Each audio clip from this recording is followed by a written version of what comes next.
નમસ્કાર બહેનો, હું ડૉક્ટર મિતાલી સમોવા, મુખ્ય કન્વીનર મહિલા અધિકાર મંચ તરીકે આજે ગુજરાતની બધી જ મહિલાઓને અમુક સવાલો પૂછવા માંગુ છું.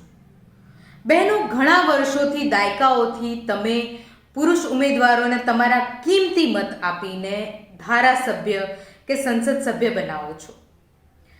બહેનો, આ વિધાનસભા કે લોકસભાની ચૂંટણીમાં તમારા મતોથી વિજયી બનીને ધારાસભ્ય કે સાંસદ બનતા આ પુરુષ ઉમેદવારોમાંથી કેટલા ઉમેદવારોએ જીતી ગયા પછી તમારી સમસ્યાઓ કે તમારા હિત વિશે વાત કરી?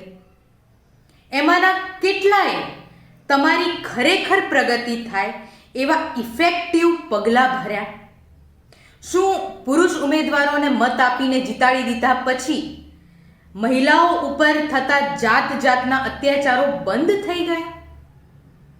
જો આ બધા સવાલોના જવાબ ના હોય ને બહેનો, તો હવે સમય આવી ગયો છે કે આ ચૂંટણીથી ગુજરાતની બધી જ મહિલા મતદારો પોતપોતાના વિસ્તારોમાં ઊભા રહેલા પુરુષ ઉમેદવારોને મત આપવાનું સદંતર બંધ કરી દે.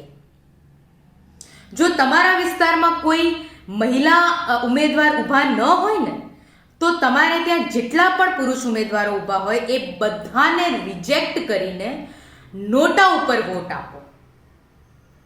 બહેનો, નોટા ઉપર વોટ આપવાથી ચૂંટણીના પરિણામમાં કોઈ ફરક નહીં પડે, પરંતુ જે આ ઓવર કોન્ફિડન્ટ પુરુષ નેતાઓ છે ને અને પુરુષ રાજકારણીઓ છે, એ બધાને મહિલાઓના વોટની તાકાત અને કિંમત તો ચોક્કસ સમજાશે.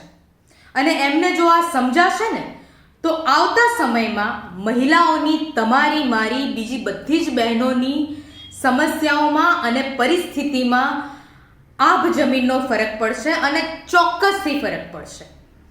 સો વોટ ફોર નોટા. નારી શક્તિ જિંદાબાદ.